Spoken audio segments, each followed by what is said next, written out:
The discovery. The starship Huarang drifted silently through the void, its hull gleaming under the distant starlight. Captain Kim adjusted his collar as he reviewed the day's reports from his command chair. At 52, his weathered face showed the experience of 2 decades commanding deep space missions, but his tired eyes betrayed the weight of countless decisions that kept his crew alive in the unforgiving darkness. The bridge hummed with quiet efficiency until his communication panel chirped urgently. "Captain, please report to Laboratory 3 immediately," came Dr. Hanji's voice, crackling with barely contained excitement. "We've discovered something extraordinary on the planet's surface. Something alive." Captain Kim's pulse quickened. In 20 years of exploration, finding any form of life was rare enough to warrant celebration. Finding intelligent life was almost unheard of. He rose from his chair, his boots echoing against the metal deck plates as he made his way through the ship's corridors. The laboratory doors hissed open to reveal 5 crew members clustered around a transparent containment unit. Dr. Hanji, the ship's chief xenobiologist, looked up from her scanner with eyes wide with wonder. Her usually pristine lab coat was wrinkled from hours of work, and her dark hair had escaped its normally perfect bun. Inside the containment unit was something that defied easy description. The creature appeared to be made of a translucent, blue-tinted substance that moved with the consistency of thick water. As Captain Kim watched, fascinated despite himself, the being shifted from a perfect sphere into a flat disk, then reformed into a towering column before settling into an irregular blob shape. "What exactly are we looking at, Doctor?" Captain Kim asked, his voice measured despite his curiosity. Dr. Hanji touched the containment unit's control panel, activating a gentle internal light. Immediately, the creature flowed toward the illumination, extending what could only be described as a pseudopod to touch the light source. "We found it near the freshwater lake during our surface survey," she explained. "Initially, we thought it might be some form of primitive slime mold, but its cellular structure is unlike anything in our databases. Look at this." She activated another control, and a soft tone emanated from speakers in the containment unit. The creature responded instantly, pulsing in rhythm with the sound and reshaping itself into what almost resembled a primitive ear. "It's not just reactive," Dr. Hanji continued. "It's adaptive. Its cells can reorganize their structure in seconds, responding to environmental stimuli with what appears to be purposeful intent. Captain, I believe we may have discovered a truly unique form of life." Captain Kim studied the creature carefully, his years of experience making him cautious even in the face of such a remarkable discovery. "Security assessment. The containment unit is rated for Class 5 organisms," Dr. Hanji replied.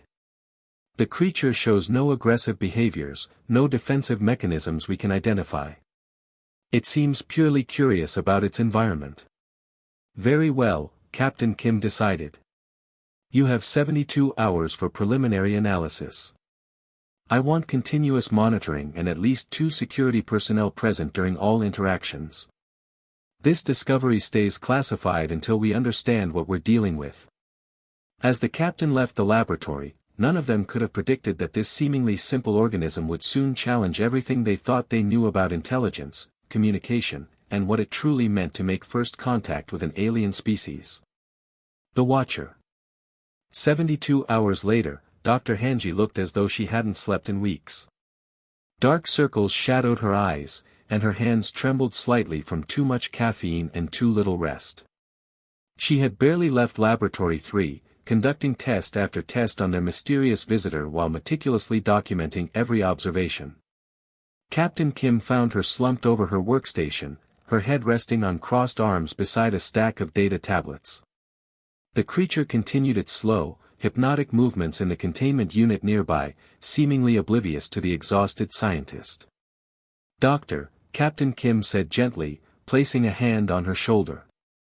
"When did you last sleep?"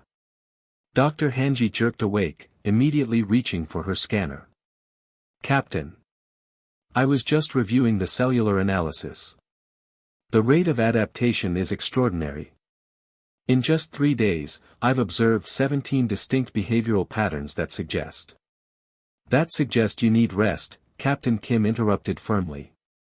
No meaningful research comes from an exhausted mind. You're going to your quarters for 8 hours of sleep, minimum. But someone needs to monitor it, Dr. Hanji protested, gesturing toward the creature. The behavioral patterns are becoming more complex by the hour. If we miss something crucial. Captain Kim activated his wrist communicator. Security, send Officer Park to Laboratory 3. Within minutes, the lab doors opened to admit a young man in a crisp security uniform. Officer Park was tall and broad-shouldered, with an earnest face and alert dark eyes. Despite being relatively new to the crew, he had earned a reputation for reliability and attention to detail.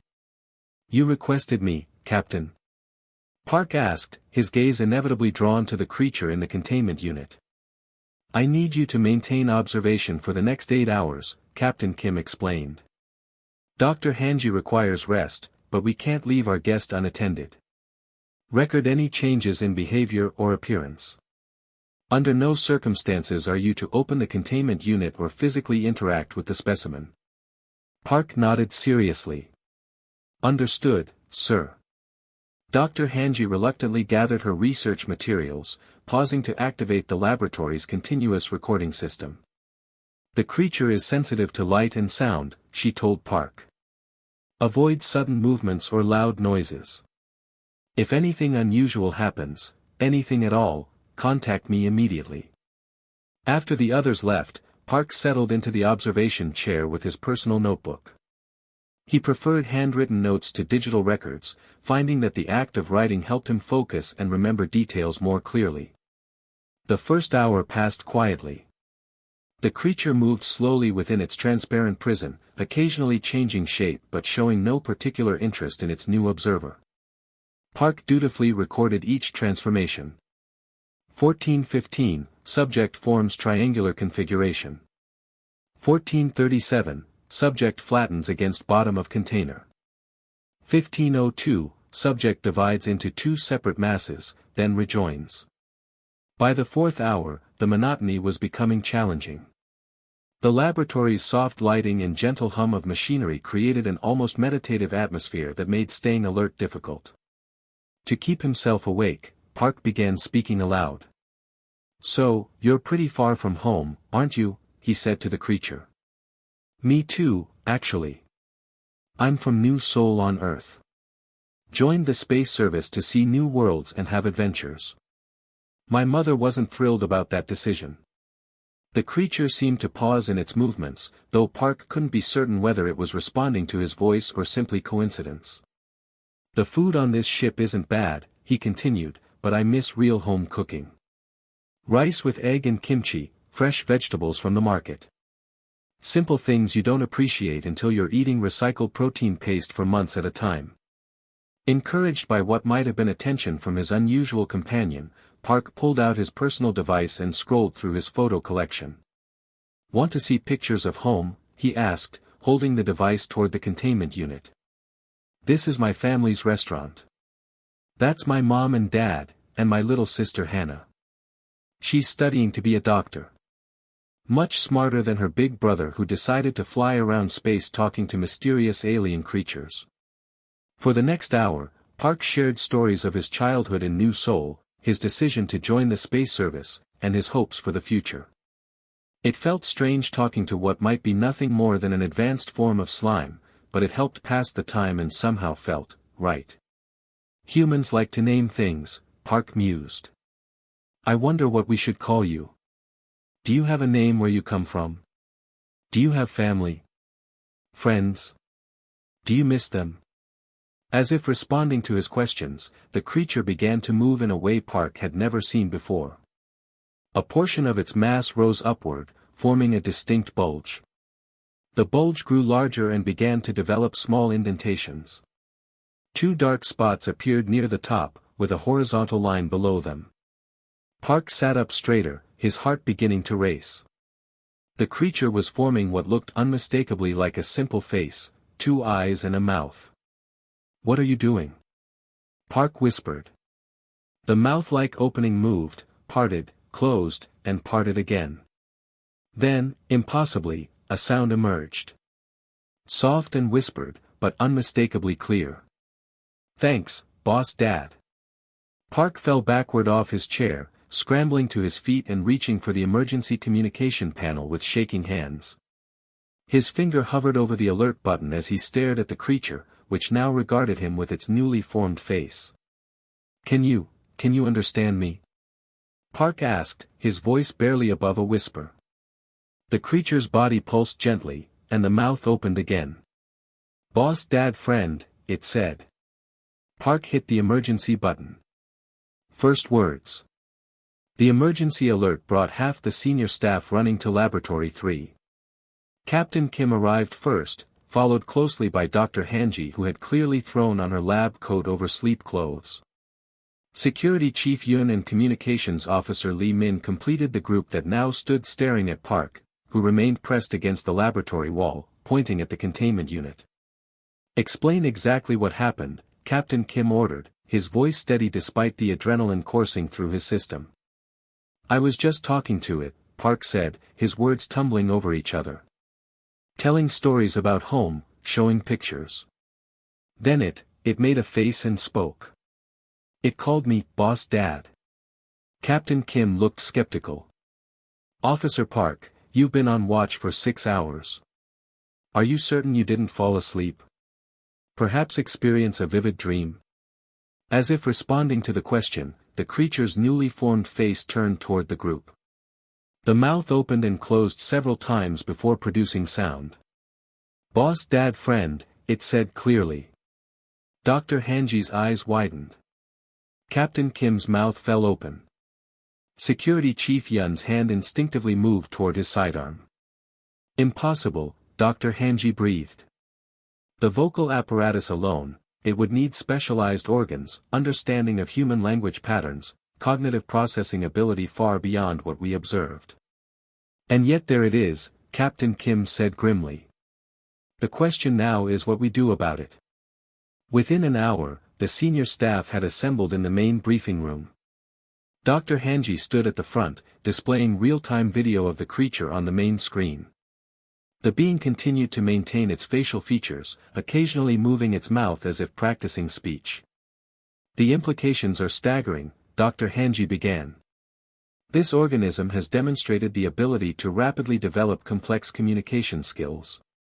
It learned human language through passive observation and has somehow constructed vocal apparatus capable of producing recognizable speech." Communications Officer Lee Min leaned forward. "The specific words it chose are interesting. Boss Dad isn't a common phrase combination. Why those words?" All eyes turned to Park, who shifted uncomfortably in his chair. "I was telling it about my family, about joining the space service. I might have mentioned how my father was like a boss at home, making decisions for the family. But I never taught it to combine those words." "The creature appears to be making conceptual connections," Dr. Hanji continued. "It associated Officer Park with authority figures from his stories and applied both terms. This suggests not just mimicry, but actual understanding." Security Chief Yun frowned deeply. "This changes the security classification entirely. We're no longer dealing with a specimen. This is a potentially intelligent alien species capable of rapid adaptation and learning. How do we know it's not dangerous?" "It's contained," Dr. Hanji replied. "And it's shown no aggressive behaviors. If anything, it seems curious and friendly." "Friendly things can still be dangerous," Yun countered. "What if it's learning our language to gain information? What if this innocent act is a deception?" Captain Kim raised his hand for silence. "The debate is premature. First, we need to understand the extent of its abilities. Dr. Hanji, I want you to design a controlled communication protocol. If this creature can truly learn and understand, we need to establish proper first contact procedures. I recommend Officer Park continue as the primary contact," Dr. Hanji suggested. "The creature has established some form of bond with him. It might be more responsive to continued interaction with a familiar individual." Park's eyes widened. "Me? Captain, I'm just security. I don't know anything about alien communication or xenobiology. You know how to talk to it, Captain Kim replied. And apparently, it knows how to talk to you. That makes you the most qualified person on this ship for the job. The next day, Park found himself back in Laboratory 3, this time accompanied by Dr. Hanji and a full recording setup. The creature had maintained its facial features overnight and seemed to perk up when Park entered the room. "Good morning," Park said tentatively. "Good morning, Boss Dad," the creature replied immediately. Dr. Hanji nearly dropped her tablet. The creature's pronunciation had improved significantly overnight. "We're going to try something," Dr. Hanji whispered to Park. "Basic vocabulary cards. See if it can learn to associate images with words." She held up a card showing a simple drawing of water. "Water," she said clearly. The creature's face turned toward her but remained silent. "Water," she repeated. Still nothing. After several failed attempts with different images, Dr. Hanji shook her head in frustration. "Perhaps it only responds to you." Park took the water card. "This is water," he said in a conversational tone. "It's what we drink to stay alive. You were found near water on your planet." The creature's mouth moved. "Water," it said carefully. "Yes. Good job. Water. Water good," the creature replied, its body seeming to pulse with what could only be described as pleasure. For the next hour, Park showed the creature images of common objects, and it learned each word after hearing it only once or twice. By the session's end, it had acquired 20 new words and was beginning to form simple two-word combinations. "Blob-like learn," it said as the session concluded, using the name Dr. Hanji had applied to it days earlier. "You like to learn new things?" Park asked. "Blob-like Boss Dad teach." As Park prepared to leave, he couldn't shake the feeling that they had crossed a threshold from which there would be no return. This creature, Blob, as it had named itself, was not just intelligent. It was actively, eagerly learning about them. The question that kept him awake that night was, what exactly was it planning to do with all this knowledge? Growing concerns. 2 weeks had passed since Blob first spoke, and the pace of its learning was becoming a source of both wonder and worry among the crew. What had started as simple word recognition had evolved into complex conversations. Blob now knew over 300 words and was constructing sentences that revealed a startling depth of understanding about human nature and technology. "Why do humans travel in space?" Blob asked during a morning session. "Earth has water, food, family. Why leave?" Park paused in his vocabulary lesson, considering the question. "We're curious, I guess. We want to explore, to discover new things. Like meeting you. Humans always want new things. Not always, but many do. It's part of our nature." Blob's form shifted slightly, a behavior Park had learned indicated deep thought. "Blob wants to see new things too. Blob wants to see Earth." The innocent statement sent a chill down Park's spine. He forced himself to maintain a neutral expression while making a mental note to include this request in his daily report. Dr. Hanji had been documenting every interaction, and her reports were becoming increasingly concerned. Blob's questions were growing more sophisticated and more pointed. It asked about ship systems, crew hierarchy, Earth's population, and human technology. When she mentioned this to Park, he had initially dismissed her concerns. "It's just curious," he had said. "Wouldn't you want to know about alien civilization if you met one?" But now, as Blob's questions became more specific, Park was beginning to share her worries. "How many humans on ship?"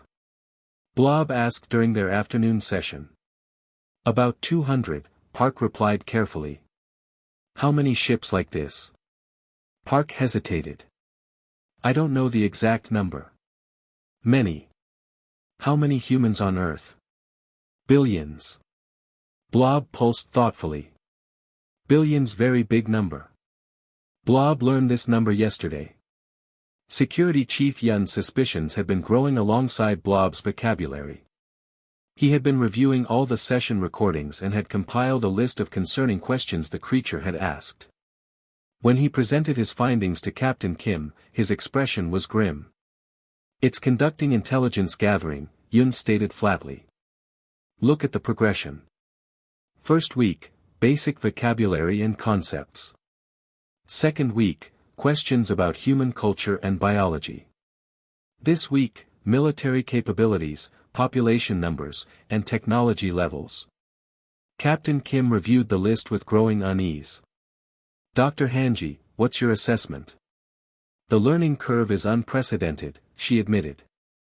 "Blob is acquiring new information at a rate that suggests either exceptional intelligence or some form of collective consciousness that can process data far more efficiently than individual minds. Could it be dangerous?" Captain Kim asked directly. Dr. Hanji was quiet for a long moment. "I don't know. Its questions could be simple curiosity, or they could be strategic intelligence gathering. The problem is that we have no baseline for comparison. We don't know what normal curiosity looks like in its species." That afternoon, Park entered Laboratory 3 to find Blob in an unusually active state. Its form was constantly shifting, cycling through shapes more rapidly than he had ever observed. "Hello, Boss Dad," Blob said immediately. "Blob has questions." "I see that," Park replied, noting the creature's excited energy. "What do you want to know today?" Yesterday, Blob heard voices in the walls. "Ship voices. Are there humans Blob cannot see?" Park's blood ran cold. The creature was somehow detecting conversations throughout the ship, possibly through the ventilation system or communication networks. "There are many people on the ship," Park said carefully. "You've only met a few of us. Ship voices talk about Blob. Ship voices worry about Blob." "Why?" The direct question caught Park off guard. "Some people are cautious about new things. They want to make sure everyone is safe." "Blob not dangerous," the creature said, its voice taking on what sounded almost like hurt feelings. "Blob only wants to learn. Blob wants to be friend." "I know," Park said, surprised by his own sympathy for the alien being. "But some people don't understand that yet." Blob's form settled into a more stable configuration, its face becoming more defined. "Boss Dad understands Blob. Boss Dad not afraid." "No," Park admitted. "I'm not afraid of you." "Good," Blob said, and there was something in its tone that made Park suddenly wonder if he should be. Later that evening, Captain Kim called an emergency senior staff meeting. The atmosphere in the briefing room was tense as he addressed the assembled officers. "We need to make a decision about our guest," he began. "Dr. Hanji's reports indicate that its intelligence and learning capacity far exceed our initial estimates. Security Chief Yun has raised concerns about potential security risks. The question before us is, do we continue current protocols, modify our approach, or consider alternative options?" "Alternative options?" Dr. Hanji asked sharply. Security Chief Yun spoke up. "Containment protocols exist for potentially dangerous organisms. If this creature poses a threat to ship security..." "We don't know that it poses any threat," Dr. Hanji interrupted. "Extraordinary intelligence isn't the same as malicious intent. And what happens when it decides it wants out of that box?" Yun countered. "What happens when it gets tired of answering our questions and starts demanding answers instead?" Captain Kim looked around the table. "Officer Park, you've spent more time with it than anyone. What's your assessment?" Park was quiet for a long moment, thinking of Blob's hurt tone when it asked why people were afraid of it, its eagerness to learn, its apparent genuine affection for him. "I think," Park said slowly, "that we're about to find out what kind of people we really are." As if summoned by his words, the laboratory's emergency alert began to sound. Dr. Hanji's voice crackled over the intercom, "All senior staff to Laboratory 3 immediately. The creature is changing." When they arrived at the laboratory, they found something none of them had expected. The containment unit was empty. Blob had somehow escaped, but instead of fleeing, it had reformed itself outside the container and was waiting patiently in the center of the room. Its form was more solid and defined than they had ever seen, almost human-like in its proportions while maintaining its translucent, blue-tinted appearance. "Hello, Boss Dad," it said to Park. "Hello, Dr. Hanji. Hello, Captain Kim." It knew all their names. "Blob ready to talk," it continued. "Blob has things to say." The truth revealed. The laboratory fell silent except for the hum of machinery. Security Chief Yun's hand moved toward his weapon, but Captain Kim gestured for him to wait. Blob stood in the center of the room, its form more stable and defined than any of them had ever seen. Despite being free from containment, it made no aggressive moves. "Please don't be afraid," Blob said, its voice now clearer and more nuanced than before. "Blob. I escaped not to hurt, but to show trust." "How did you get out?" Dr. Hanji asked, her scientific curiosity temporarily overriding her caution. "Container designed for simple organisms," Blob replied. "I learned molecular structure of barriers. Can change self to pass through small spaces. But I stayed because I wanted to stay." Captain Kim stepped forward carefully. "You said you had things to tell us." Blob's form shifted, becoming more solid, more human-like in appearance while retaining its distinctive translucent blue coloring. "Yes. Truth about Blob. Truth about my people." Park moved closer, ignoring Security Chief Yun's sharp gesture to stay back. "What truth?" "I am not alone on planet. I am, Scout. Advance Explorer for my collective." The words hit the room like a physical blow. Dr. Hanji's scanner clattered to the floor. Security Chief Yun's weapon cleared its holster. "How many?" Captain Kim demanded, his voice steady despite the implications. "Many," Blob replied simply. "My people exist as collective consciousness across vast distances. I am individual voice, but connected to greater whole. When I learned your language, your ways, all of my people learned also." "So they know about us," Yun said grimly. "Our ship, our capabilities, our home." "Yes," Blob admitted. "But not for conquest. For understanding." The alien being moved closer to Park, who stood his ground despite the tension in the room. "Boss Dad taught me something my people never experienced. Individual friendship. Personal connection. Before coming to ship, I knew only collective thought. But Boss Dad showed me what it means to care for one being, not just species." "What do your people want?" Captain Kim asked directly. Blob was quiet for a moment, its form rippling with what they had learned to recognize as deep thought. "My people have watched universe for very long time. We have seen many species rise and fall. Most species, when they reach stars, bring war. Bring destruction. We prepared to defend ourselves from humans. And now?" Dr. Hanji asked quietly. "Now I have experienced human kindness." Boss Dad shared pictures of family, stories of home, patience in teaching. Dr. Hanji showed scientific curiosity without cruelty. Captain Kim showed leadership with restraint. Even Security Chief Yun showed protection of crew, not hatred of different. Blob turned to address the whole group. "I told Collective, these humans different. These humans show individual caring alongside group survival. This is rare in universe. So what happens now?" Park asked, though he wasn't sure he wanted to hear the answer. "My people make decision. Either humans are threat to be contained, or humans are partners to be welcomed. My report will determine this." The weight of first contact, not just with one alien being, but with an entire species, settled over the room. The choices they had made over the past weeks, their treatment of Blob, had apparently been evaluated as a test of humanity's worthiness to join some larger cosmic community. "What will you tell them?" Captain Kim asked. Blob moved to the laboratory's main viewport, looking out at the stars. I will tell them truth. Humans are complex. Capable of fear, but also capable of overcoming fear with curiosity. Capable of caution, but also capable of kindness to strangers. The alien being turned back to them, its newly stable form somehow conveying dignity and wisdom. I will tell them that one human called me friend, even when he did not understand what I was. That humans choose to learn before they choose to destroy. And if they don't believe you? Yun asked. Then they will send others to verify.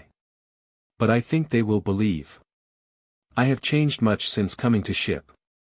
Change is proof of experience. Park stepped forward. Will you stay with us? Blob's form brightened slightly. For short time. To complete cultural exchange. To teach humans about my people, as you taught me about yours. Then I must return to collective, but connection will remain. Dr. Hanji picked up her scanner with shaking hands.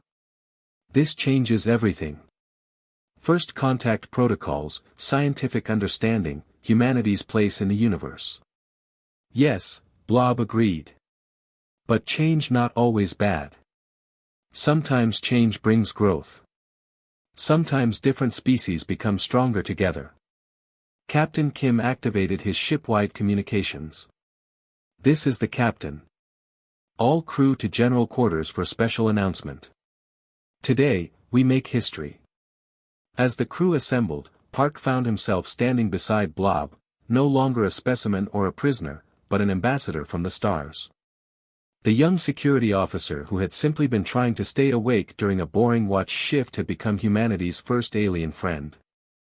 Thank you, Boss Dad, Blob said quietly as they waited for the crew to gather. For what? For showing me that friendship is possible between different kinds of life. For teaching me that intelligence without kindness is not true wisdom.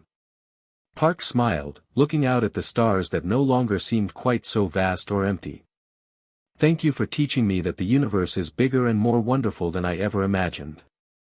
As Captain Kim began to address the crew about their historic encounter, Park realized that this was just the beginning. Humanity was no longer alone in the universe, and their future among the stars would be shaped by the choices they made in the coming days. But for now, he was content to stand beside his friend from another world, knowing that somewhere out there, an entire species was learning that humans could be trusted with the greatest gift of all, friendship across the infinite darkness of space. The story of the Huarang would be told for generations, how a simple act of kindness during a lonely watch shift became the foundation for humanity's acceptance into a vast cosmic community. And at the center of it all was the truth that intelligence without compassion is mere cleverness, but intelligence guided by friendship can bridge any gap, even the vast spaces between worlds. The end.